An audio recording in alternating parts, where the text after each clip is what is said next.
Hello hello hello hello, हाँ जी hello.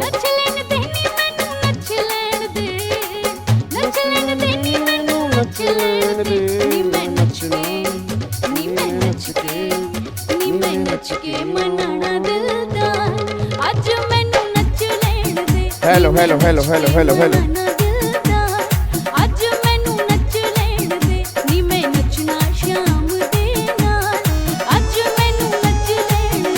Very good morning भाई, वेरी गुड मॉर्निंग जी। की हाल चाल? वधिया, सारे तंदुरुस्त हो? फैमिली वधिया एकदम? हेलो भाई साहब, बढ़िया ना? हेलो ए इधर, मस्त एकदम जी। चलो बहुत बढ़िया जी, बहुत बढ़िया। तो आज मैं तुम्हारी लाइव क्लास नहीं ले पा रहा, मुझे तुम्हारी बहुत याद आ रही है, सच्ची में। मैं तुम्हें याद कर रहा हूँ। तुम एक बार मेरे को हंस के दिखाओगे? मतलब इस टाइम तुम मेरी रिकॉर्डिंग क्लास देख रहे हो, बट तुम्हारे चेहरे पे थोड़ी सी अगर स्माइल होगी ना, तो आज वाली अमेंडमेंट क्लास हमारी बहुत बढ़िया जाएगी। थोड़ा सा हंस दो, थोड़ा सा, थोड़ा सा। Oh my God. चलो जी, बहुत बढ़िया जी। तो फाइनली आज हम जीएसटी की लास्ट अमेंडमेंट क्लास आज हम यहाँ पे डिस्कस करने जा रहे हैं जी। और आज अगर मैं वैसे काउंटिंग करूंगा, तो हमारी अमेंडमेंट क्लास नंबर 11 है। 10 अमेंडमेंट क्लास हमारी हो चुकी हैं। आज हमारा 11 रुपए का शगुन जा रहा है, तो अमेंडमेंट क्लास नंबर 11। और आज हमारी सारी जीएसटी के अमेंडमेंट खत्म हो जाएंगी। उसके बाद कल की क्लास में एक पूरा रिवीजन प्लान लेकर आऊंगे कि हमें इनकम टैक्स पहले रिवाइज करना है या जीएसटी करना है। वैसे बता चुका हूं कि पहले हम इनकम टैक्स रिवाइज करेंगे। किस दिन से रिवीजन स्टार्ट करेंगे, टाइमिंग क्या होंगी, कौन कौन से टॉपिक हम पहले करेंगे, क्वेश्चन कहां से करेंगे, तो वो सारी की सारी बातें कल एक पूरा रिवीजन प्लान मैं यूट्यूब पे डाल दूंगा। अकॉर्डिंगली आपने रिवीजन क्लास ज्वाइन करनी है, बस ये पर ध्यान दो, ठीक है ना?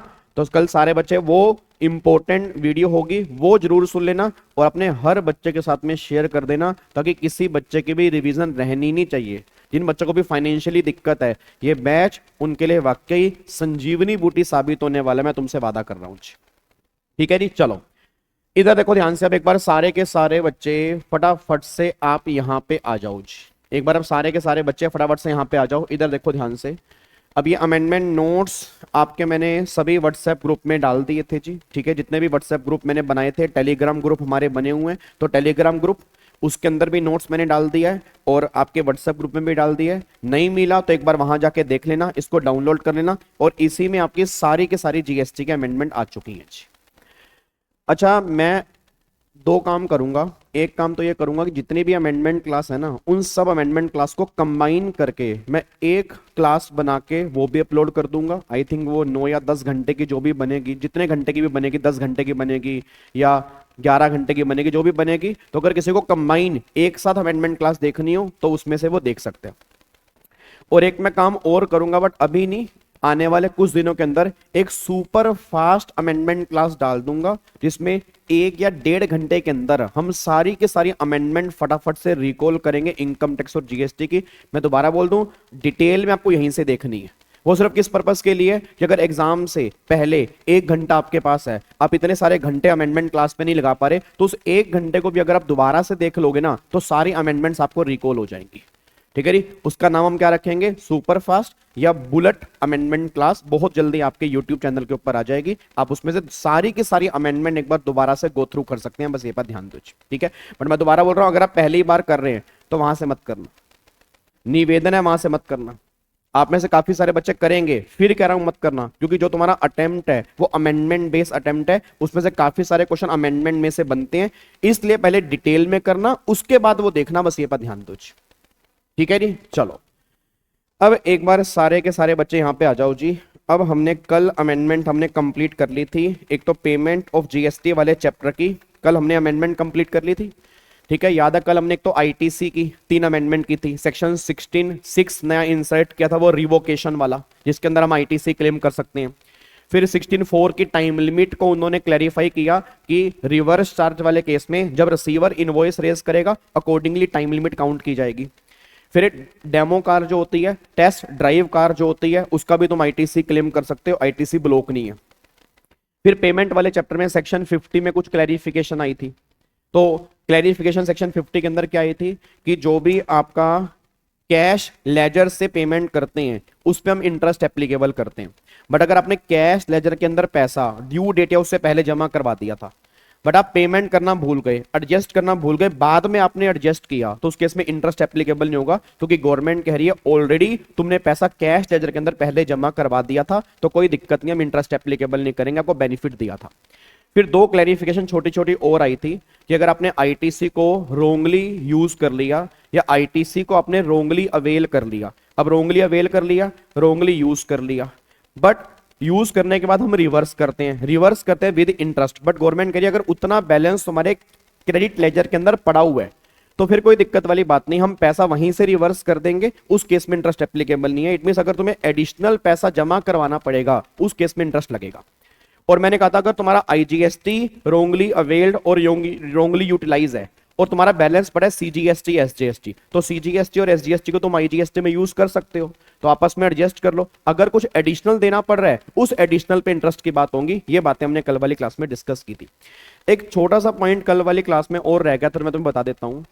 अब एक बच्चा कहता है सर मान लो कैश लेजर में ना कंपनसेशन सेस में बैलेंस बढ़ा हुआ है।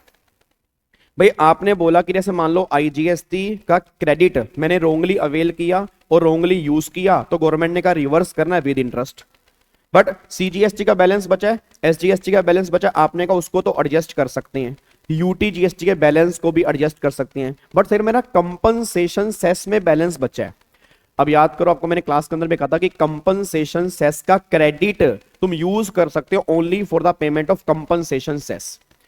अब तुम्हारे क्रेडिट लेजर में कंपनसेशन सेस का अगर क्रेडिट पड़ा हुआ है तो उसको तुम एडजस्ट नहीं कर पाओगे, उसको तुम्हें अलग से जमा करवाना पड़ेगा पैसा, तो उस पर इंटरेस्ट लगेगा। मतलब कहना क्या चाह रहा हूं, जैसे मान लो फॉर एग्जांपल 1,00,000 रुपए का क्रेडिट आईजीएसटी का आपने रोंगली अवेल और रोंगली यूज कर लिया, सीजीएसटी के अंदर बैलेंस बचा 60,000, एसजीएसटी के अंदर बैलेंस बचा है 40,000 और 40,000 रुपए तुम्हारा कंपनसेशन सेस में भी बचा है। अब ये 60 और सॉरी यहाँ पे 40 की कर दो 20,000, अब ये 60 और 20 कितना हो गया 80, अब 40,000 यहाँ पड़ा है, बट ये क्रेडिट आप यूज करते हो only for the payment of compensation cess, तो गवर्नमेंट कह रही इसको यहां से एडजस्ट नहीं करोगे, मतलब 60 और 20 यूज होंगे, 20,000 तुम्हें और जमा करवाने पड़ेंगे, तो रिवर्सल के लिए मतलब पेमेंट करनी पड़ेगी, उस 20 पे इंटरेस्ट की एप्लीकेबिलिटी होगी, बस ये पर ध्यान दो। तो एक छोटा सा पॉइंट मेरा कल रह गया था कि अगर बैलेंस कंपनसेशन सेस का हो तो क्या करेंगे, उसको तुम ऑब्वियस सी बात है एडजस्ट नहीं कर सकते, क्योंकि कंपनसेशन सेस सिर्फ कंपनसेशन सेस में ही एडजस्ट होता है और कहीं पर एडजस्ट नहीं होता, बस ये पर ध्यान दो। डन है, चलो अब एक बार यहां पे आ जाओ जी। अब दो आपको मैंने कहा था 2 अमेंडमेंट हमें डिस्कस करनी है। एक अमेंडमेंट तो डिस्कस करनी है ईसीओ के अंदर अमेंडमेंट है, और दूसरी अमेंडमेंट हमें डिस्कस करनी है एग्जम्पशन के चैप्टर में। कुछ नई एग्जम्पशन की एंट्री इंसर्ट हुई है और कुछ पुरानी एंट्री में अमेंडमेंट आई है, तो वो आज हम डिस्कस कर लेंगे। सबसे पहले जो मैं तुम्हें अमेंडमेंट करवाने जा रहा हूं, तो पहले ऐसा करते हैं अमेंडमेंट हम डिस्कस कर लेते हैं ईसीओ वाली, फिर अमेंडमेंट आराम से डिस्कस कर लेंगे एग्जम्पशन वाली। तो कोशिश करेंगे 1 घंटे में सारी अमेंडमेंट आज हम खत्म कर दें। अब पहले मेरे को ये बताओ तुमको ईसीओ वाले केस में क्या याद आ रहा है। हेलो भाई साहब, ओए ओए, लाइव क्लास ना होने का मतलब ये नहीं है तुम उधर उधर देखोगे। सारे बच्चे यहां पे ध्यान दो नालायक। एक बात बताओ, ईसीओ वाले केस में तुम्हें याद क्या आ रहा है सर? ईसीओ वाले केस में याद करो, हमने सेक्शन नंबर 9(5) किया था, याद है? हमारा चैप्टर नंबर 3 था, चार्ज ऑफ जीएसटी वाला, जहां पे आरसीएम हमने पॉइंट किया था। तो आरसीएम तो था वो 9(3) के अंदर था, आपको मैंने कहा था 9(3) में आरसीएम है, 9(4) में आरसीएम है, और एक सेक्शन था 9(5) जहां पर हमने डिस्कस किया था कि कुछ सर्विस, कुछ स्पेसिफाइड सर्विस अगर ईसीओ के थ्रू प्रोवाइड करोगे, उस केस में ईसीओ जीएसटी पे करने के लायबल होगा, सप्लायर या रिसीवर जीएसटी पे करने के लायबल नहीं होंगे। और इसको हम रिवर्स चार्ज का नाम नहीं देते, इसको हम आरसीएम नहीं कहते, क्योंकि आरसीएम जो है वो 9(3), 9(4) में, इसको हम क्या बोलते हैं? Special provision under GST. मतलब इस केस में ना तो सप्लायर जीएसटी पे करने के लायबल है, ना रिसीवर जीएसटी पे करने के लायबल है, थर्ड पार्टी जीएसटी पे करने के लायबल है। और थर्ड पार्टी कौन है? Electronic commerce operator. और ईसीओ कौन होते हैं? जितने भी आपके ऑनलाइन वेबसाइट वाले हैं, Amazon, फ्लिपकार्ट, मिंत्रा, स्विगी, जोमेटो, उबर ईट्स, ये सारे के सारे ईसीओ हैं। यहां पर बातें इनकी हो रही है।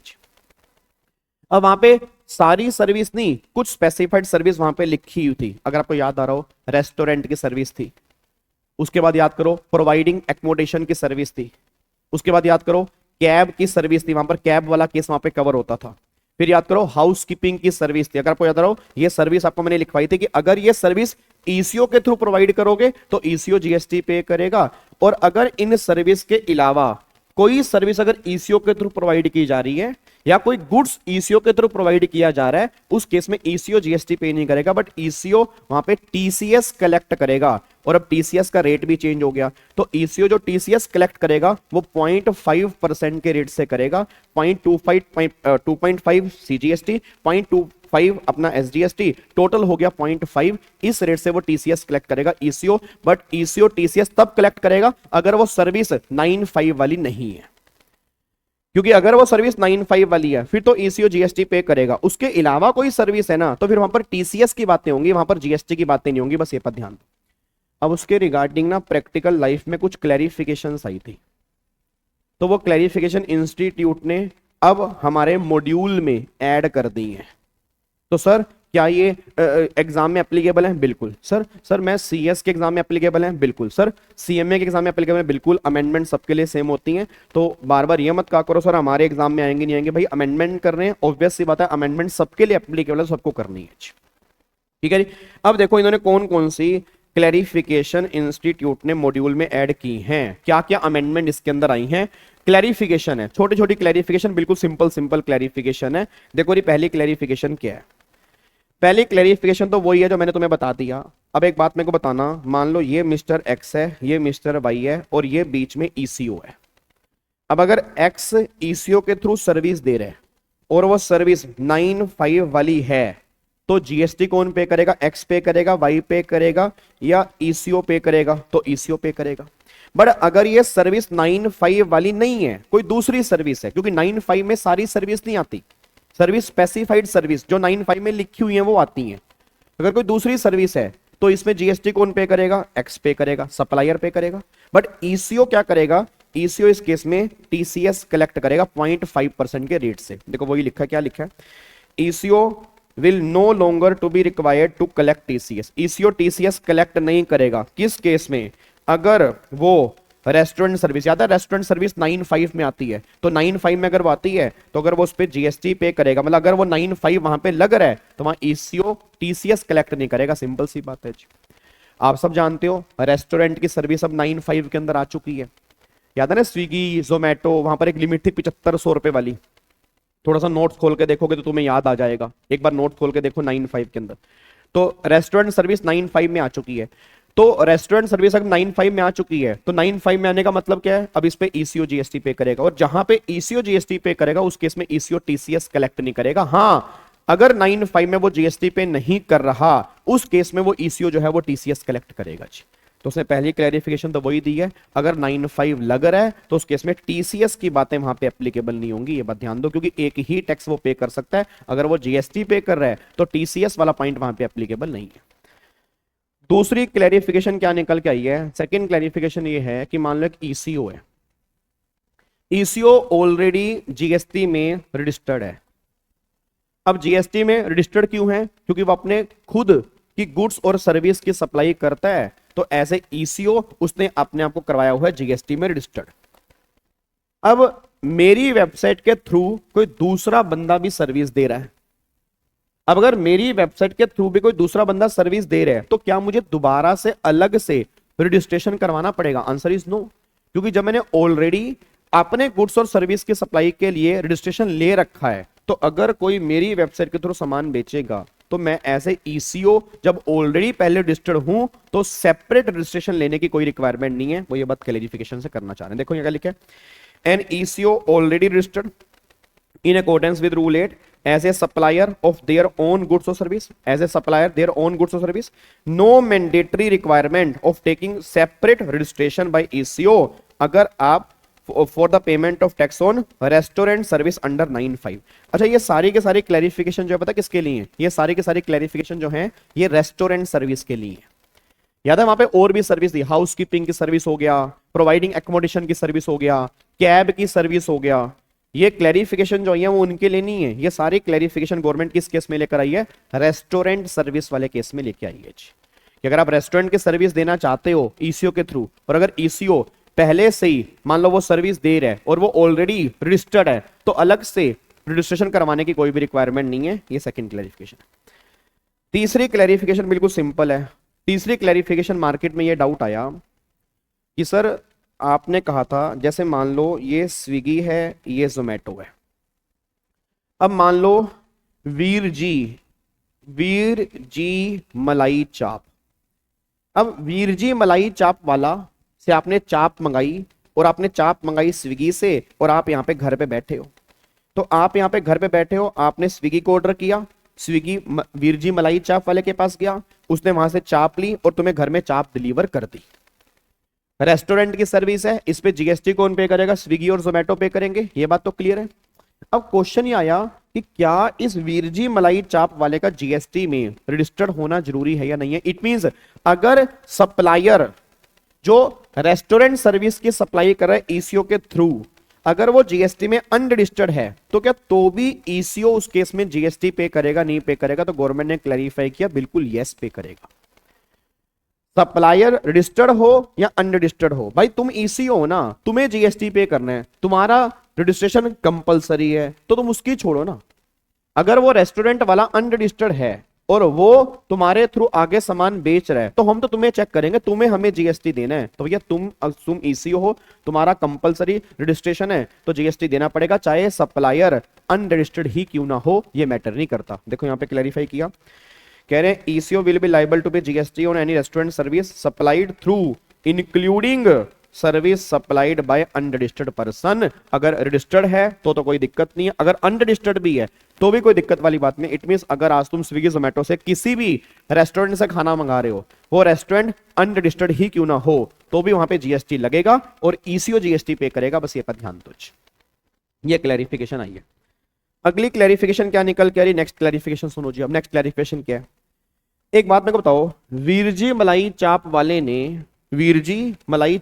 ने जोमेटो या स्विगी से चाप भेजी तुम्हारे घर में, तो वीरजी मलाई चाप वाले ने तुम्हें चाप भेजी तुम्हारे घर में, किसके थ्रू भेजी? स्विगी और जोमेटो के थ्रू भेजी। अच्छा, अब मान लो आपने ये चाप मंगाई 500 रुपए की, तो ये 500 रुपए किसके हैं? आप दोगे स्विगी के, बट स्विगी किसको देगा? वीरजी मलाई चाप वाले को। ऑब्वियस सी बात है, वो इस सर्विस की कमीशन चार्ज करेगा, बात उसकी नहीं कर रहा। मेरा क्वेश्चन बस ये निकल के आ रहा है कि जो वीरजी मलाई चाप वाले ने चाप सेल की है स्विगी जोमेटो के थ्रू, तो क्या ये स्विगी जोमेटो की टर्नओवर में सेल काउंट होगी या वीरजी मलाई चाप वाले की टर्नओवर में सेल काउंट होगी? मतलब जब हम एग्रीगेट टर्नओवर निकालेंगे वीरजी मलाई चाप वाले की या स्विगी जोमेटो की टर्नओवर निकालेंगे, तो ये जो मलाई चाप बेची है ये किसके टर्नओवर में आएगी? ऑब्वियस सी बात है, वीरजी मलाई चाप वाले की। तो उसने वही बोला कि भैया ये क्लैरिफाई किया कि अगर तुम रेस्टोरेंट की सर्विस दे रहे हो स्विगी जोमेटो के थ्रू, तो ये तुम्हारी टर्नओवर ही है। अल्टीमेटली मलाई चाप तो तुम्हारी है ना, सामने वाला बंदा तो तुमसे कमीशन चार्ज कर रहा है। तो जब तुम अपनी टर्नओवर निकालोगे, जो तुमने खुद बेचा वो तो लोगे ही लोगे, जो ईसीओ के थ्रू तुमने सप्लाई की है वो भी तुम्हारी टर्नओवर का पार्ट बनेगी। गवर्नमेंट ये बात कहना चाह रही है। क्योंकि यहाँ पे क्या लिखा है, it is clarified that aggregate turnover of person, कौन सा person? Supplying restaurant service through eco shall be computed in accordance with definition of aggregate turnover and shall include क्या? aggregate value of supply made by restaurant through ECO। तो वो तुम्हारी supply में ही include की जाएगी। Accordingly Virji मलाई चाप वाले की टर्नओवर कंप्यूट की जाएगी। जो वो खुद बेच रहा है वो तो उसके टर्नओवर में आएगा, जो वो ECO के थ्रू बेच रहा है वो भी उसके टर्नओवर के अंदर आएगा। बस ये पर ध्यान दो। क्या बात मेरे समझ में आ रही है? सिंपल क्लैरिफिकेशन है सर, बट हाँ इसमें से क्वेश्चन बन सकता है, इसलिए मैं तुम्हें करवा रहा हूं। इसमें से क्वेश्चन अगर तुम इसको खुद भी रीड करते तो भी तुम्हें समझ में आता, बट खुद रीड करवाने का मेरा मन नहीं था। मेरा मन था जितना मैं तुम्हें समझा पाऊं तुम्हारे दिमाग में चीजें सेट हो जाएंगी। उसके बाद देखो फिर अगली क्लैरिफिकेशन क्या है, अगली क्लैरिफिकेशन नेक्स्ट क्लैरिफिकेशन क्या है। एक बात मेरे को सोच के बताना, अब ये मान लो वीर जी मलाई चाप वाला है, ये मान लो जोमेटो है या स्विगी है, और ये मान लो हम यहाँ पे खड़े हैं। अब वीरजी मलाई चाप वाले ने इसको सप्लाई की, फिर इसने आगे सप्लाई की, तो स्विगी जोमेटो से हम रेस्टोरेंट की सर्विस ले रहे हैं। अब मेरा क्वेश्चन ये है, जब वीरजी मलाई चाप वाले ने स्विगी के बंदे को या जोमेटो को ये चाप दी डिलीवरी के लिए और फिर वो आगे डिलीवरी करके आ रहा है, तो क्या ये स्विगी और जोमेटो की इनवर्ट सप्लाई है? नहीं, क्या इस सप्लाई को, मतलब हम ये कह सकते हैं कि स्विगी जोमेटो ने रेस्टोरेंट की सर्विस ली है? नहीं नहीं नहीं, रेस्टोरेंट की सर्विस किसने ली है? जिसने चाप मंगाई उसने ली है। उसको एक बिचौलिया मिल गया। बिचौलिया कौन? स्विगी जोमेटो। और वो उनके पास गया, उसने उससे चाप ली, फिर वो उसको आके देख के आ रहा। तो गवर्नमेंट ने कहा ये जो सप्लाई है ना, इस सप्लाई को तो गलती से, ये इनवर्ट सप्लाई नहीं है स्विगी और जोमेटो की। मतलब ये नहीं है कि ये जोमेटो और स्विगी के लिए इनवर्ट सप्लाई का काम करेगी, मतलब कि जो ये स्विगी जोमेटो इस पे जीएसटी पे कर रहा है, इसका वो आईटीसी क्लेम नहीं कर सकता। ठीक है। और एक बात और सुनो, अब जो ये जीएसटी इस पे करके आ रहा है, जो भी ये जीएसटी इस पे करके आएगा, क्योंकि यहां पे जीएसटी कौन पे करना है? ईसीओ ने। ईसीओ कौन है? स्विगी और जोमेटो। ईसीओ कौन है? स्विगी और जोमेटो। तो बता दूं, ये सारा जीएसटी कैश में देके आना पड़ेगा। इसके लिए तुम अपना आईटीसी यूज नहीं कर सकते। इसके लिए स्विगी जोमेटो, बच्चा कह रहा है सर अगर ये सारा जीएसटी कैश में देना पड़ेगा, तो फिर अगर मान लो स्विगी जोमेटो ने कोई अपना आईटीसी क्लेम किया हुआ है कोई इनवर्ट सप्लाई पर, मान लो उन्होंने ये सर्विस देने के लिए कुछ इनवर्ट सर्विस ली है, उस पे उन्होंने जीएसटी पे किया, आईटीसी क्लेम कर लिया, तो वो आईटीसी फिर कहां पे यूज करेंगे? तो एक बात बताओ, ध्यान से देखना, क्या स्विगी जोमेटो इस वीरजी चाप वाले को सर्विस नहीं दे रहे? सर्विस दे रहे हैं। अब ये चाप बेचने के स्विगी जोमेटो वाले वीरजी चाप वाले से कमीशन चार्ज करेंगे। कमीशन चार्ज करेंगे तो स्विगी जोमेटो वाले एक बिल रेज करेगा अपनी सर्विस का कि कितनी कमीशन बनती है। वो कमीशन कौन पे करेगा? वीरजी चाप वाला। किसको? स्विगी जोमेटो पर। स्विगी जोमेटो वाले उस पर क्या चार्ज करेंगे? जीएसटी। तो जब वो जीएसटी गवर्नमेंट को देने जाएंगे, तब वो आईटीसी यूज कर लेंगे। जो भाई ये वाला जीएसटी है, जो ये मलाई की चाप वाला जीएसटी है, ये जीएसटी जब वो स्विगी जोमेटो देने जाएगा तो वो कैश में पेमेंट करनी पड़ेगी। बस ये बात ध्यान दो। रटने वाला बच्चा एक बात ध्यान दो, जैसे आरसीएम वाला जीएसटी कैश में पे करते हैं, ऐसे ही 95 वाला जीएसटी भी कैश में पेमेंट होगी। उसके लिए आप आईटीसी यूज नहीं कर सकते, आपको पूरा का पूरा वो कैश में ही देना पड़ेगा। बस ये बात ध्यान दो। क्या बात मेरी समझ में आ रही है? सर एक बार दोबारा समझा दो। एक बार मैं दोबारा समझा देता हूं जी। ये मान लो है, इसको आप ऐसा समझो, ये वीरजी मलाई चाप वाला है, ये है स्विगी जोमेटो, और यहां पे हम लोग खड़े हैं। तुमने चाप ऑर्डर की, ये इसके पास गया, इसने इसको चाप दी, इसने दिया। ठीक है जी। अब जो ये चाप है, जो ये चाप है, इस पे जीएसटी लगेगा। कौन पे करेगा? स्विगी जोमेटो इस पे जीएसटी गवर्नमेंट को देकर आएंगे, क्योंकि 95 वाली सर्विस है तो ये जीएसटी पे करेंगे। बस गवर्नमेंट इतना बोला, ये कैश में पे करेंगे। गवर्नमेंट ने कहा जो ये वीरजी सप्लाई वाले ने सप्लाई की स्विगी जोमेटो को, तो ये स्विगी जोमेटो के लिए इनवर्ट सप्लाई नहीं है, इसको इनवर्ट सप्लाई मत कहना। तो जो इस पे जीएसटी है वो तुम कैश में दोगे। बट अब स्विगी जोमेटो जो यहां पे काम कर रहे हैं, तो ये सर्विस देने के लिए उन्होंने अपनी कोई सर्विस तो ली होगी ना किसी और से।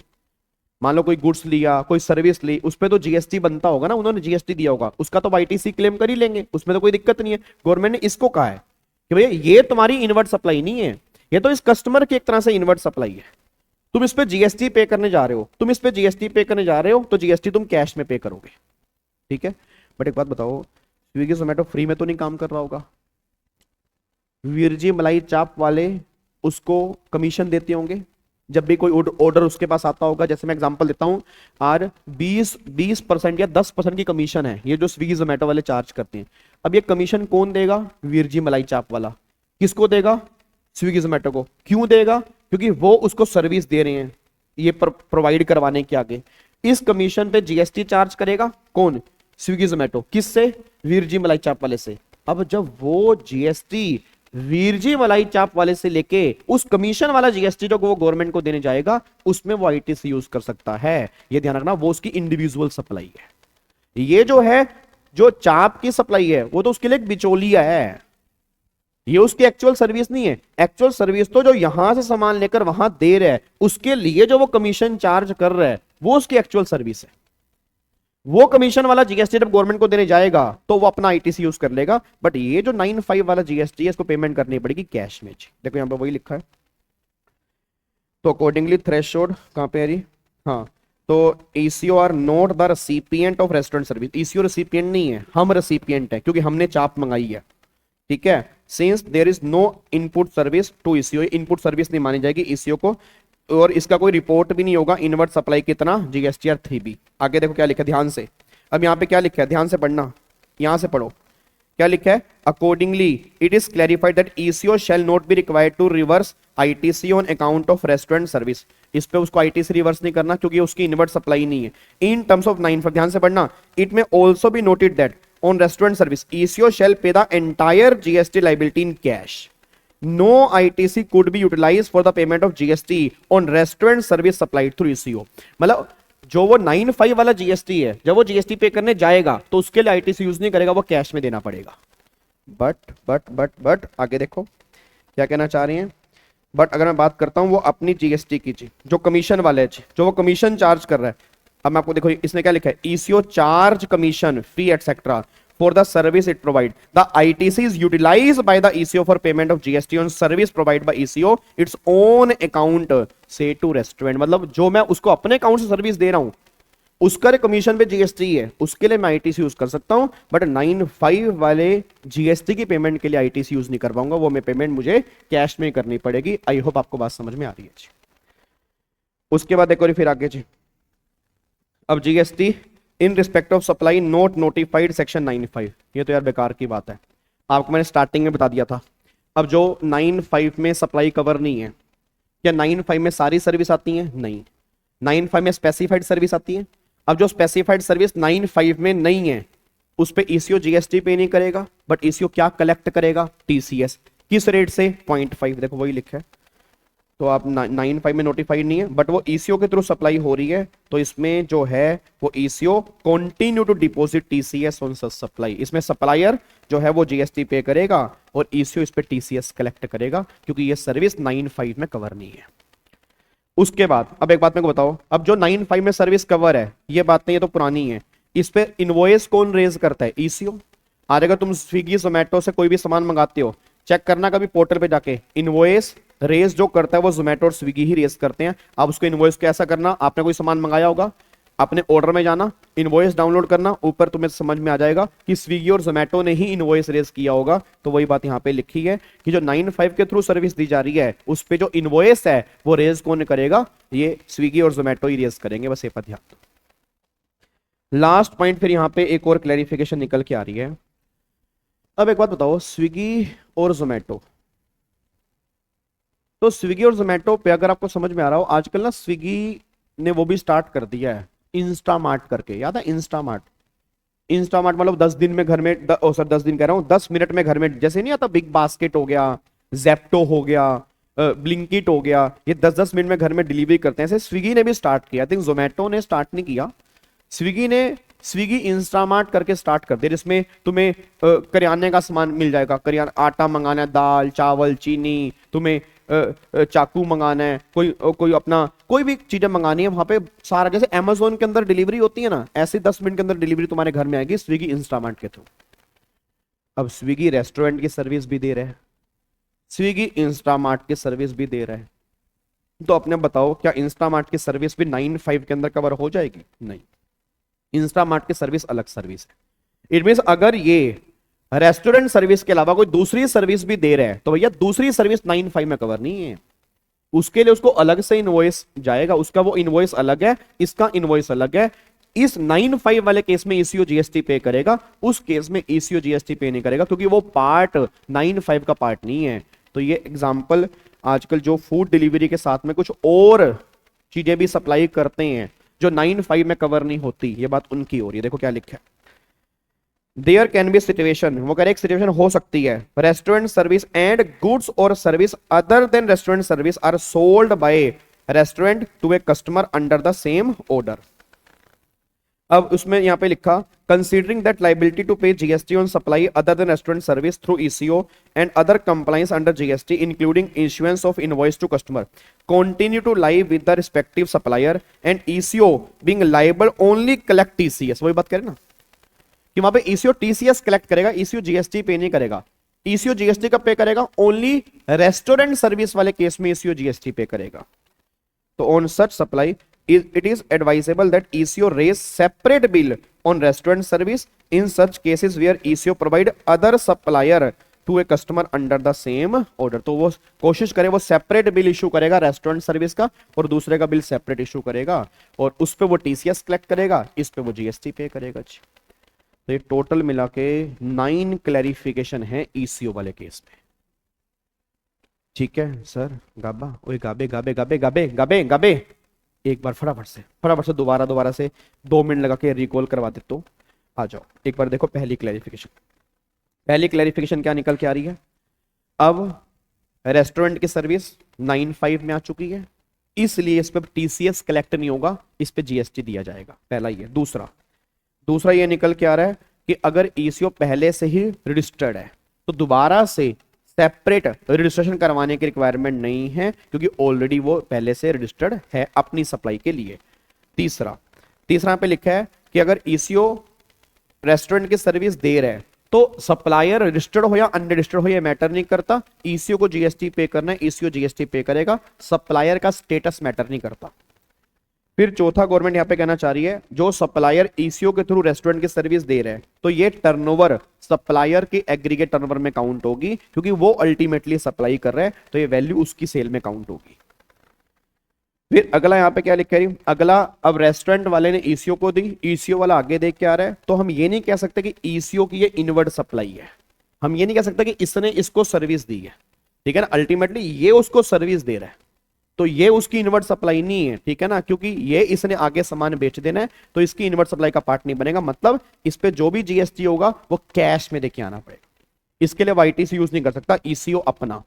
तो ईसीओ अपना आईटीसी कब यूज करेगा, जब वो अपना जीएसटी, कौन सा, कमीशन वाला जीएसटी गवर्नमेंट को देने जाएगा, उसके लिए वो आईटीसी यूज कर लेगा। वही बात यहां पे लिखी है। आगे देखो, फिर आगे यहाँ पे जो 9(5) में सर्विस नोटिफाइड नहीं है उस पे ईसीओ जीएसटी पे नहीं करेगा, ईसीओ उस पे टीसीएस कलेक्ट करेगा 0.5% के रेट से। फिर ईसीओ जो है, मतलब यहाँ पे जो रेस्टोरेंट की सर्विस होती है उसमें इनवॉइस कौन रेज करता है, ईसीओ, मतलब स्विगी और जोमेटो वाले रेज करते हैं।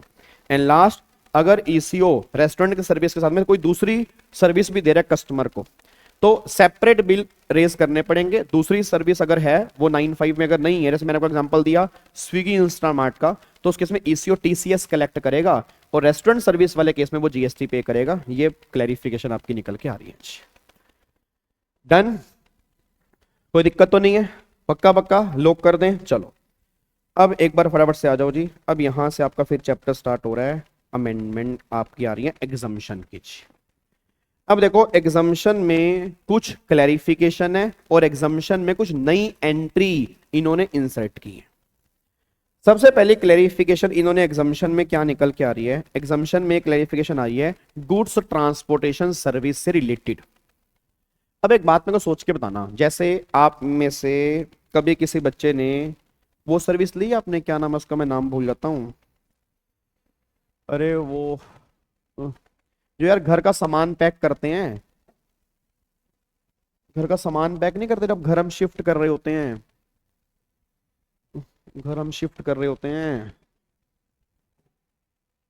हाँ, movers and packers and movers या मूवर्स एंड पैकर्स, मैं उनकी बात कर रहा हूँ। अब जो पैकर्स एंड मूवर्स होते हैं उनकी सर्विस जब लेते हैं तो कई बार चेक करना वो पूरी पैकिंग बढ़िया से करते हैं।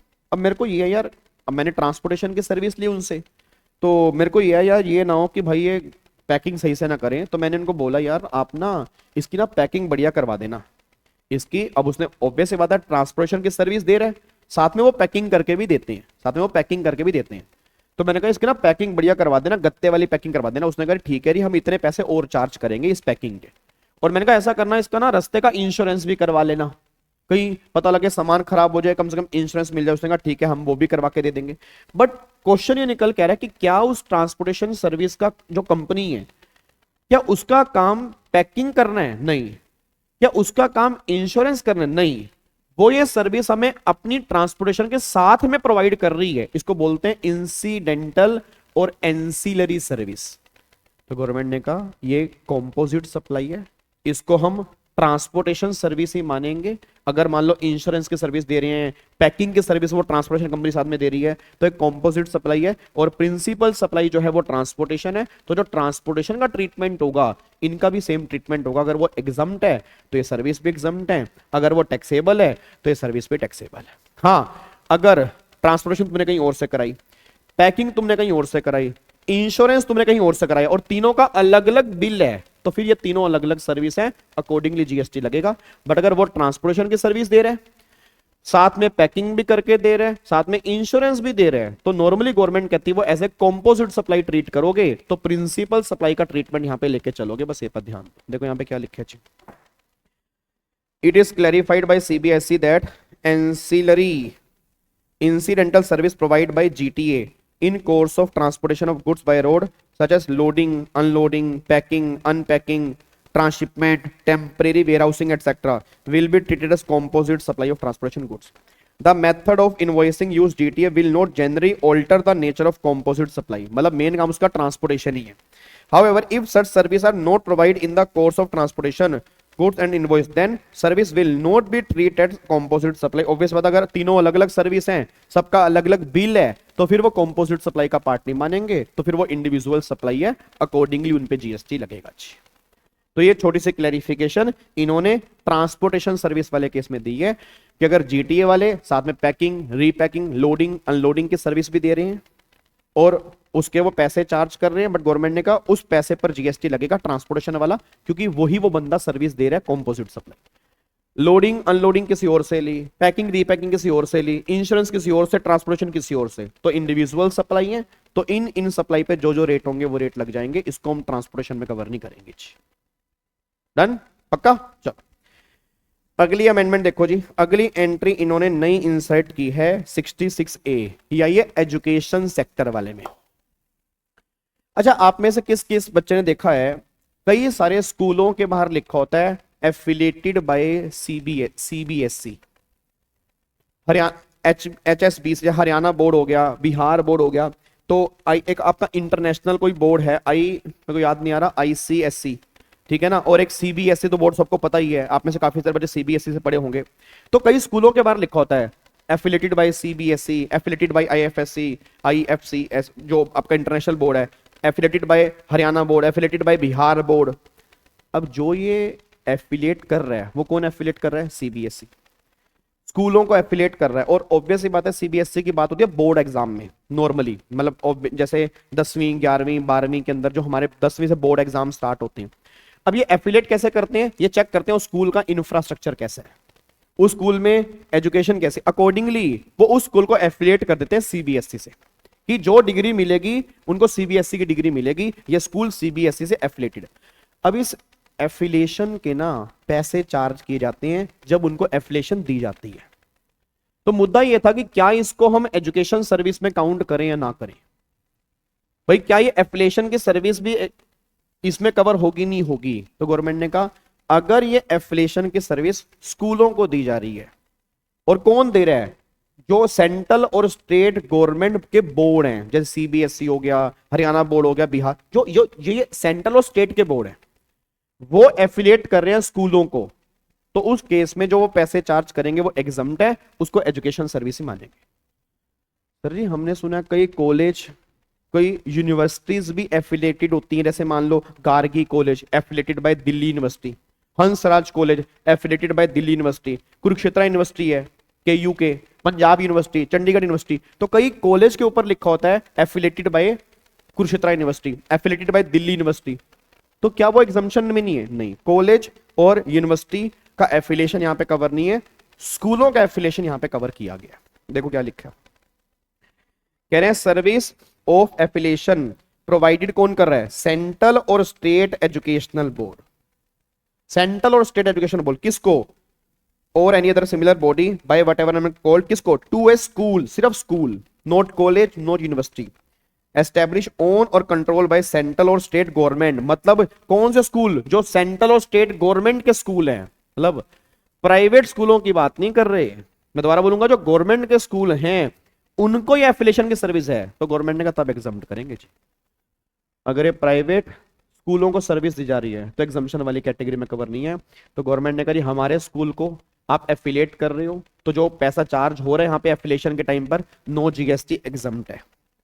ठीक है, अब यहाँ पे जैसे मान लो कोई स्कूल है, अब Indian public school private school है, अब यहाँ पे लिखा है, देखो लिखा है सीबीएसई एफिलिएटेड, तो भाई इस पे जीएसटी लगेगा अगर एक गवर्नमेंट स्कूल नहीं है तो। ऐसे ही मान लो अन्नाई अरुल पब्लिक स्कूल, लिखा क्या है? सीबीएसई एफिलिएटेड, अब ये प्राइवेट है तो इस पे जीएसटी है। अगर मान लो ये स्कूल किसका है, उसने लिखा टू ए स्कूल, कौन सा? एस्टेब्लिश ओन्ड और कंट्रोल बाय सेंट्रल और state government, UT, local authority, अगर इनमें से कोई स्कूल वो ओन्ड कर रहा है तब तो वो एग्जामिशन में है, नहीं तो ये एफिलिएशन की सर्विस टैक्सेबल है। और यूनिवर्सिटी और कॉलेज के तो हर केस में ही टैक्सेबल है। उसमें देखो, इसमें अगर मैं कॉलेज की बात करूंगा, यहाँ पे देखो उसने क्या लिखा है, it has been clarified affiliation service provided by university to their constituent college are not covered with the admit of examination. वो एग्जामिशन में कवर नहीं है, उस पे जीएसटी है। बट अगर affiliation provided by central state education board, अगर ये स्कूल को है तो उसने क्या बोला, प्रोवाइडेड टू स्कूल, कौन से, सेंट्रल और स्टेट एजुकेशनल बोर्ड और other similar body whatever are taxable. एक मिनट, ये क्या है, the activity affiliation carried out by educational board और council other similar bodies, it is monitor to ensure whether the school possess required infrastructure, ये तो उसके according आपको दे देंगे। The affiliation service are not related to, अच्छा वो कह रहे हैं एफिलिएशन सर्विस को admission of student to such school, ये सर्विस नहीं मानेंगे तो टैक्सेबल है। अच्छा अच्छा ठीक है। However, it may be noted that affiliation service provided by Central State Educational Board or other similar body to government school, तो उस केस में 66A एग्जाम्पशन नोटिफिकेशन अब यहां पर ही एग्जाम्प्ट है। वही बात आ गई ना कि अगर अदर देन गवर्नमेंट स्कूल है तो एफिलिएशन वाली सर्विस टैक्सेबल है, यूनिवर्सिटी कॉलेज वाले केस में टैक्सेबल है। जो गवर्नमेंट स्कूल के बाहर लिखा होगा एफिलेटेड बाय सीबीएसई तो फिर वो एग्जाम्प्ट है, उसके लिए जो एफिलिएशन के लिए उन्होंने कंसिडरेशन चार्ज किया होगा। तो ये 66A एंट्री है। तो जो आप स्कूलों के बाहर लिखा हुआ देखते हैं एफिलेटेड, अगर वो गवर्नमेंट स्कूल है तो एफिलिएशन की सर्विस एग्जाम्प्ट है, प्राइवेट स्कूल वाले केस में टैक्सेबल है, यूनिवर्सिटी और कॉलेज वाले केस के अंदर भी टैक्सेबल है। अगली अमेंडमेंट देखो जी, अगली अमेंडमेंट गवर्नमेंट लेके आई है, जो आपको पता है प्लेटफॉर्म टिकट मिलती है, ये है रेलवे के लिए, ये रेलवे वाले इंडियन रेलवे वाले केस में एग्जाम्पशन दी जा रही है। किस किस को पता है प्लेटफॉर्म टिकट मिलती है? प्लेटफॉर्म टिकट क्या होती है? प्लेटफॉर्म टिकट का मतलब प्लेटफॉर्म पे खड़ी होने की टिकट, मतलब तुम्हें प्लेटफॉर्म पे खड़ा होने के लिए भी टिकट चाहिए। क्यों नहीं पता? कभी ली तो है नहीं। तुम्हें लगता है कि भाई पापा जा रहे हैं, पापा को छोड़ने, हम पापा को छोड़ने के बाद जाते होंगे, या पापा तुम्हें छोड़ने जाते होंगे, तो पापा प्लेटफॉर्म टिकट नहीं लेते, तुम्हारी टिकट होती है, वो गलत है। पापा और मम्मी जिस दिन पकड़े गए उनके ऊपर फाइन लगेगा।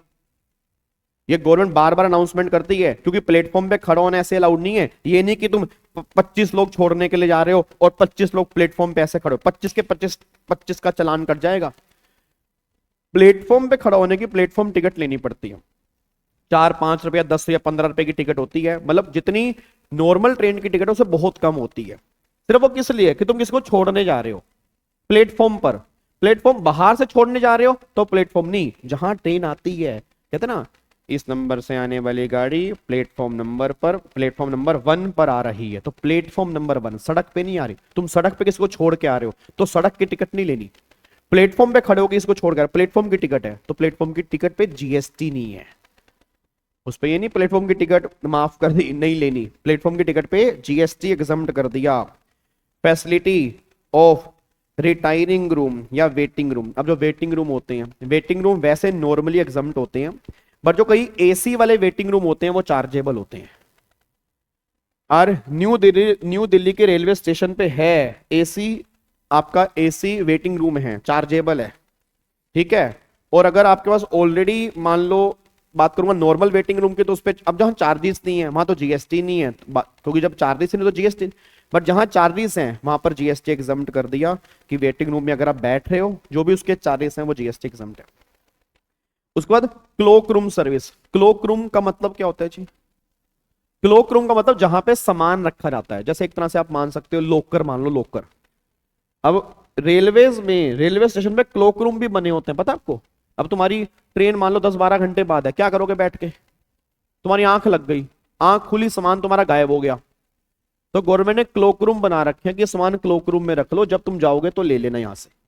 सर क्लोक रूम फ्री होते हैं? नहीं, उनके चार्जेस होते हैं, तो वो चार्जेस जीएसटी से एग्जम्प्ट है, इस पे जीएसटी निकाल दिया। फिर बैटरी ऑपरेटेड कार सर्विस, जो बैटरी ऑपरेटेड सर्विस आपने देखा नई दिल्ली रेलवे स्टेशन पे चल रही होती हैं, ये जो कार सर्विस जो होती हैं, जो बुजुर्गों के लिए होती हैं, नॉर्मली फ्री होती हैं, बट कुछ जगह पर पैसे चार्ज करते हैं, तो उस पर जीएसटी एग्जम्प्ट है। ये 4 सर्विस रेलवे डिपार्टमेंट की एग्जम्प्ट है। प्लेटफॉर्म टिकट पे कोई जीएसटी नहीं है, क्लॉक रूम की फीस पे कोई जीएसटी नहीं है, वेटिंग रूम की फीस पे कोई जीएसटी नहीं है, और जो मीटर कैब या बैटरी वाली जो चल रही होती है कार सर्विस रेलवे स्टेशन के ऊपर, वो भी एग्जम्प्ट है, उस पर भी कोई जीएसटी नहीं है जी। उसके बाद फिर यहां पर एक इन्होंने और एंट्री इंसर्ट की 9F, service provided by one zone division under ministry of railway to another zone. जैसे आपने देखा होगा नहीं, आपको भी टिकट के ऊपर देखना, टिकट के ऊपर लिखा होता नॉर्दर्न जोन, वेस्टर्न जोन, भाई northern, western, south, east zone. तो अब रेलवे एक नॉर्दर्न जोन की रेलवे वेस्टर्न जोन की रेलवे को सर्विस दे रही है कोई, उसके लिए कुछ कंसिडरेशन चार्ज कर रही है गवर्नमेंट ने कहा, ये तो एक तरह से रेलवे डिपार्टमेंट कोई सर्विस दे रहा है और दोनों ही गवर्नमेंट के डिपार्टमेंट हैं, तो इस पे जीएसटी एग्जम्प्ट है। पहले भी जीएसटी लगता नहीं था, गवर्नमेंट ने क्लैरिफाई कर दिया कि अगर ऐसा कोई एक जोन दूसरे जोन को सर्विस दे रहा है तो उस पर जीएसटी की बातें नहीं होंगी, वो एग्जम्प्ट है, बस ये पर ध्यान दो जी। क्या बात समझ में आ रही है जी? ठीक है, चलो उसके बाद देखो फिर यहां पर अब ये अमेंडमेंट आई है, नेक्स्ट अमेंडमेंट क्या आई है? अच्छा याद है, एक मैं आपसे पूछता हूं, आप में से कौन कौन सा बंदा hostel, flat, PG, guest house कहीं पे भी रह रहा है? स्टूडेंट की बात कर रहा हूं, स्टूडेंट, आप सारे स्टूडेंट ही हो ना, तो आप में से कोई बच्चा, हाँ किराया पे करते हो आप? कितना? 10,000 रुपये महीना, ठीक है। और कितने टाइम से रह रहे हो? 6 महीने से रह रहे हो। क्या आपके उस रेंट पे जीएसटी लगता है? नहीं लगता। क्यों? क्योंकि एक एंट्री थी एग्जम्पशन की, renting of residential dwelling for use as residence to unregistered person. तुम सब अनरजिस्टर्ड हो, रेंटिंग रेजिडेंशियल ड्वेलिंग रहने के लिए एग्जम्प्ट है, बट अब गवर्नमेंट ने ना यहां इस एंट्री से बाहर निकाल दिया किसको? Accommodation service for student in student residence, ठीक है। और क्या बाहर निकाल दिया? Accommodation service providing by hostel, camp, paying guest accommodation and be like, ये सब बाहर निकाल दिए। जो स्टूडेंट हॉस्टल में रह रहे हैं, गेस्ट में रह रहे हैं, और अपना उसमें फ्लैट में रह रहे हैं, पेइंग गेस्ट में रह रहे हैं, ये सब बाहर निकाल दिए। तो सर क्या ये अब टैक्सेबल होंगे? ये तो बड़ी गलत बात है सर, ये तो स्टूडेंट पे अत्याचार है, ठीक है। ये तो ताई जी ने सही नहीं किया, ये तो उस पे टैक्स लगाने की बात कर रहे हैं, यहां से बाहर निकाल दिया इनको। एक नई एंट्री बना दी इनके लिए 12A, एक नई एंट्री इन्होंने यहां पे 12A बना दी इसके लिए। और क्या कह रही है 12A एंट्री? देखो जी, कह रही है supply of accommodation service having value of supply less than और इक्वल टू 20,000 रुपी पर person per month. It mean अगर कोई बंदा हॉस्टल में रह रहा है, फ्लैट में रह रहा है, पेइंग गेस्ट में रह रहा है, और उसका किराया जो है वो पे जो कर रहा है 20,000 पर पर्सन पर मंथ तक का किराया एग्जम्प्ट है, बट कंडीशन है कम से कम 3 महीने, मतलब 90 दिन वो उसमें रहना चाहिए। अगर तुम 2 महीने रहे तो किराया तुम्हारा 20,000 है, टैक्सेबल है। 2 कंडीशन है, किराया पर पर्सन पर मंथ का 20,000 तक को, एंड देखो उसमें क्या लिखा है, कंडीशन है provided that accommodation service is supplied for a minimum continuous period of 90 days.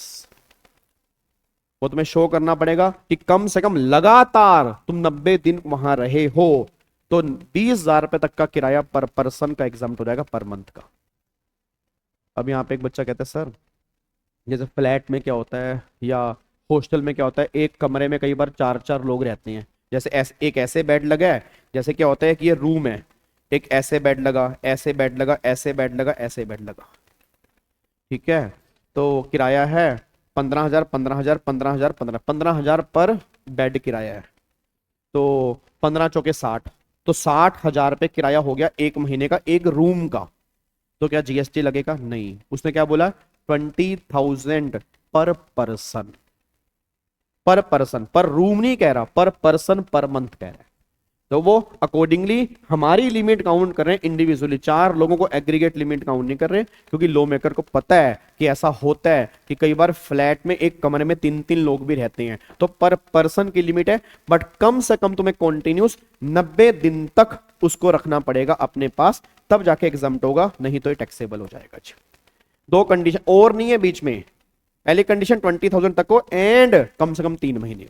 3 महीने नहीं है 20,000 तक भी टैक्सेबल है, और अगर 3 महीने हैं 20,000 से ऊपर है तो फिर भैया टैक्सेबल हो जाएगा जीएसटी में। सर 20,000 से ऊपर वाला होगा सारा Holi value 100% value taxable. It mean अगर पर पर्सन किराया 25,000 पे है तो टैक्सेबिलिटी 25,000 के अकॉर्डिंग निकलेगी, 5,000 के अकॉर्डिंग नहीं निकलेगी, बस ये पर ध्यान दीजिए। तो ये अलग से एंट्री बना दी है। जो लोग हॉस्टल फ्लैट और पीजी में रहते हैं ना तो उनका 20,000 रुपए तक का किराया एग्जम्प्ट हो गया। कम से कम 3 महीने तुम्हें उसके अंदर रहना पड़ेगा, बस ये पर ध्यान देना। आगे देखो जी, और यहाँ पे आओ। अब ये 2 एंट्री हमारी बैलेंस बची हैं एग्जामिशन की, ये भी दोनों नई इंसर्ट हुई हैं। और देन फिर फाइनली हमारी जीएसटी की सारी अमेंडमेंट खत्म जी। ठीक है, और एग्जामिशन में से कंफर्म क्वेश्चन बनेगा, इस पर ध्यान रखना। और मैं दोबारा बोल रहा हूं, अमेंडमेंट में से ही बनेगा, चेक कर लेना। अमेंडमेंट में से ही बनेगा, क्योंकि इस बार मैं उम्मीद करता हूं जीएसटी में कम से कम 10 से 12 नंबर की अमेंडमेंट्स आएंगी, इनकम टैक्स में कम से कम 10 से 12। तो आप मान लो 100 में से 25 नंबर तक का पेपर तुम्हारा अमेंडमेंट बेस होगा। ये मैं झूठ नहीं कह रहा, हर बार मई और जून में अमेंडमेंट में से क्वेश्चन बनते ही बनते हैं।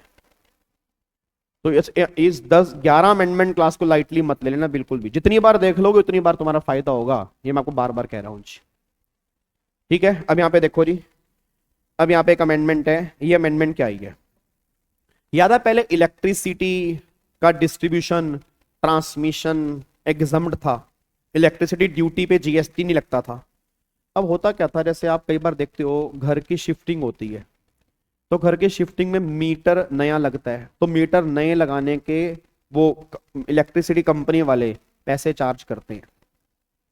या मीटर अगर तुम्हें शिफ्ट करवाना है तो शिफ्टिंग के वो पैसे चार्ज करते हैं, अगर आपको थोड़ा बहुत पता हो। या तुम्हारा ओरिजिनल बिल बिजली का गुम हो गया, तुम्हें डुप्लीकेट बिल निकलवाना है, उसके लिए भी कई बार वो एडिशनल पैसा चार्ज करते हैं। अब था क्या, ये भी सर्विस इलेक्ट्रिसिटी से रिलेटेड ही है, बट ये सर्विस एग्जम्पशन में कवर नहीं होती थी। अब गवर्नमेंट ने उसमें एग्जम्पशन में कवर कर दिया कि मीटर शिफ्ट कराना, मीटर का रेंट देना, नया कनेक्शन लगवाना, ठीक है, डुप्लीकेट बिल जनरेट करना, ये सब इलेक्ट्रिसिटी एक स्टेट का मैटर है। तो हम यहां पे इन चीजों पर भी जीएसटी एप्लीकेबल नहीं कर रहे, ये सारी की सारी चीजें एग्जम्पशन में है। इसको हम ट्रांसमिशन और डिस्ट्रीब्यूशन ऑफ इलेक्ट्रिसिटी का ही पार्ट मानेंगे, ये उसकी इंसिडेंटल और एंसिलरी एक्टिविटी है, तो उस पर भी जीएसटी एप्लीकेबल नहीं है, बस ये पर ध्यान दो। तो अगर आप घरों में नया मीटर लगवा रहे हो, मीटर शिफ्ट करा रहे हो, ठीक है, या तुम कोई डुप्लीकेट बिल निकलवा रहे हो, तो गवर्नमेंट ने कहा जी इस केस में गवर्नमेंट ये बात कहना चाह रही है कि यहां पे कोई भी जीएसटी की एप्लीकेबिलिटी नहीं है, इसको हम इलेक्ट्रिसिटी से कंबाइन सप्लाई मानेंगे, नो जीएसटी, ये बात ध्यान देना चाहिए। ठीक है, उसके बाद यहां पे आ जाओ, लास्ट एंट्री नंबर 44A। अब ये 44A क्या है, एक बात मेरे को सोच के बताना। याद है आपने पीजीबीपी के चैप्टर में एक सेक्शन 35 पढ़ा था, साइंटिफिक रिसर्च वाला। याद करो, पीजीबीपी के चैप्टर में सेक्शन नंबर 35 साइंटिफिक रिसर्च वाला पढ़ा था हमने, साइंटिफिक रिसर्च वाला, जहां पे था कि हम किसी इंस्टीट्यूट को जो अप्रूव है 35(1)(2) और 35(1)(3) में, वो अप्रूव है, उसको हम पेमेंट करते हैं, वो हमारे लिए साइंटिफिक रिसर्च करते हैं। तो गवर्नमेंट ने कहा तुमने पेमेंट की, उन्होंने साइंटिफिक रिसर्च की, तो वो एक तरह से एज पर जीएसटी वो सप्लाई हो गई, उस पे जीएसटी की बातें होंगी। बट एक बात बताओ, क्या रिसर्च एंड डेवलपमेंट जो वो रिसर्च कर रहे हैं, जब उसकी डिडक्शन इनकम टैक्स में मिल जाती है, क्या वहां जीएसटी लगना चाहिए? खुद बताओ तुम। मतलब रिसर्च वाले केस में अगर कोई गवर्नमेंट डिपार्टमेंट रिसर्च कर रहा है, कोई कंपनी रिसर्च कर रही है, तो गवर्नमेंट क्या रिसर्च को प्रमोट करना नहीं चाहती? प्रमोट करना चाहती है। नई एंट्री इंसर्ट की, research and development service against consideration receive in the form of grant supplied by government entity हो या रिसर्च एसोसिएशन जो 35(1)(2) 35(1)(3 याद है इनकम टैक्स एक्ट में कवर हो, तो बस ये बात ध्यान देना, वो इनकम टैक्स में नोटिफाई होनी चाहिए। तो अगर ऐसा है तो ये रिसर्च एंड डेवलपमेंट की सर्विस पर भी जीएसटी नहीं है, इस पर भी एग्जम्पशन मिल जाएगी, यहां पर कोई जीएसटी पे नहीं करना कुछ। तो अब जाके फाइनली हमारी सारी की सारी यहां पे काम खत्म हो जाता है। ठीक है, पक्का पक्का। तो अब मैं आज जो जो हमने अमेंडमेंट की हैं, एग्जामिशन वाली एक बार दोबारा से गो थ्रू कर दूं। ईसीओ वाली तो मैंने आपको बताई दी थी, एग्जामिशन वाली एक बार फटाफट से रिकॉल करते हैं दोबारा से। देखो यहाँ पे सबसे पहली एंट्री उसने क्या बोला, जो जीटी है ट्रांसपोर्टेशन है, तो ट्रांसपोर्टेशन के साथ अगर वो पैकिंग इंश्योरेंस की सर्विस दे रहा है तो वो उसकी कॉम्पोजिट सप्लाई है। तो उसमें प्रिंसिपल सप्लाई का रेट लगेगा, मतलब उसको ट्रांसपोर्टेशन की सर्विस ही मानेंगे, अकॉर्डिंगली जीएसटी लगेगा। बट अगर ये सर्विस अलग अलग बंदे से ली है, अलग अलग बिल रेज हुए हैं, तो फिर ये इंडिविजुअल सर्विस है, अकॉर्डिंगली जीएसटी लगेगा। दूसरा फिर गवर्नमेंट यहां पर बोला एफिलिएशन, जो स्कूलों के बाहर लिखा होता है एफिलेटेड बाय सीबीएसई, भाई सीबीएसई जो कोर्स होता है, मतलब सीबीएसई जो बोर्ड है उस बोर्ड से एफिलेटेड है। तो अगर मान लो ये गवर्नमेंट स्कूल है तो ये एफिलिएशन की सर्विस एग्जम्प्ट है, नॉन गवर्नमेंट है तो टैक्सेबल है। और अगर यूनिवर्सिटी कॉलेज में लिखा है affiliated by DU, affiliated by Punjabi university, तो वो भी सर्विस टैक्सेबल में है, उसको एजुकेशन सर्विस का पार्ट नहीं मानेंगे, वहां पे जीएसटी लगेगा। सिर्फ एफिलिएशन टू स्कूल एग्जम्प्ट है, स्कूल भी कौन से, गवर्नमेंट स्कूल एग्जम्प्ट है, बस ये बात ध्यान दो। उसके बाद फिर आपकी अगली सर्विस यहां पे आ रही है जो रेलवे की सर्विस, प्लेटफॉर्म टिकट हो गया, क्लोक रूम की सर्विस हो गया, वेटिंग एरिया की सर्विस हो गया, या जो बैटरी के कार चलती हैं, ये सर्विस एग्जम्प्ट है रेलवे की सर्विस। फिर रेलवे का एक जोन दूसरे रेलवे के जोन को सर्विस दे रहा है तो ये सर्विस पे एग्जम्पशन में, इस पे भी जीएसटी नहीं लगेगा। अगला, अब जो हॉस्टल, फ्लैट, पीजी, ठीक है, इसमें जो बच्चे रहते हैं, तो ये पहले कवर था residential dwelling use as residence, उसमें कोई लिमिट ही नहीं थी, जितना मर्जी किराया हो। अब गवर्नमेंट ने कहा ऐसा नहीं भैया, आजकल बच्चे भी बड़े बड़े हो गए हैं, कहते हैं मैं 40,000 वाला कमरा चाहिए, 30,000 वाला, तो यहां पे आ जाओ। अगर किराया तुम्हारा 20,000 पर पर्सन है और 3 महीने, कम से कम तुम 3 महीने, मैं नहीं कहूंगा क्योंकि 3 महीने में 90 दिन से ऊपर भी हो सकते हैं, 90 डेज याद करो, 90 डेज वो कम से कम रहा हो तो वो एग्जम्प्ट है। अगर इनमें से कोई भी कंडीशन ब्रेक हो रही है तो भाई ये हॉस्टल, फ्लैट, पीजी भी अब टैक्सेबल हो जाएंगे। और 20,000 से ऊपर वाली वैल्यू नहीं, अगर 20,000 से ऊपर है तो सारी वैल्यू पे जीएसटी लगेगा जी। उसके बाद फिर यहाँ पे इलेक्ट्रिसिटी को जो मीटर है उसकी शिफ्टिंग, डुप्लीकेट बिल हो गया, मीटर नया लगवाना, कनेक्शन जो उसके रेंट होता है मीटर का, आपको पता है मीटर का पर महीने का रेंट फिक्स होता है, एग्जम्प्ट है, उस पर कोई जीएसटी अब नहीं लगेगा, उसको इलेक्ट्रिसिटी की सर्विस में ही कवर करेंगे। और फिर लास्ट में जो रिसर्च एंड डेवलपमेंट की सर्विस प्रोवाइड करवाई जा रही है, किसके द्वारा, गवर्नमेंट एंटिटी के द्वारा या उन इंस्टीट्यूट के द्वारा जो 35(1)(2) और 35(1)(3) इनकम टैक्स एक्ट में अप्रूव हैं, तो भैया उस पर भी जीएसटी नहीं लगेगा, उसको भी यहां से बाहर निकाल दें। तो अब जाके फाइनली हमारी सारी जितनी भी मोस्ट इंपॉर्टेंट अमेंडमेंट्स हैं सारी की सारी हमारी खत्म हो जाती हैं। तो मई 25, जून 25, सितंबर 25, दिसंबर 25, जनवरी 26 में ये अमेंडमेंट तो करनी ही करनी आपको है। इसको टाइम से देख लेना, ऐसा ना हो कि तुम एग्जाम से पहले पूछो मेरे से कि सर अमेंडमेंट क्लास कब आएंगी, ठीक है ना। तो वो सारी की सारी अमेंडमेंट हमारी कंप्लीट हो चुकी हैं। आई होप आपको समझ में आ चुका होगा। और मैं आपसे बस एक रिक्वेस्ट करूंगा, इस अमेंडमेंट को देखने के बाद हर बच्चा कमेंट जरूर करके जाएगा कि आपको सारी अमेंडमेंट सीरीज कैसी लगी, आपको अमेंडमेंट समझ में आई या नहीं आई। Thank you so much.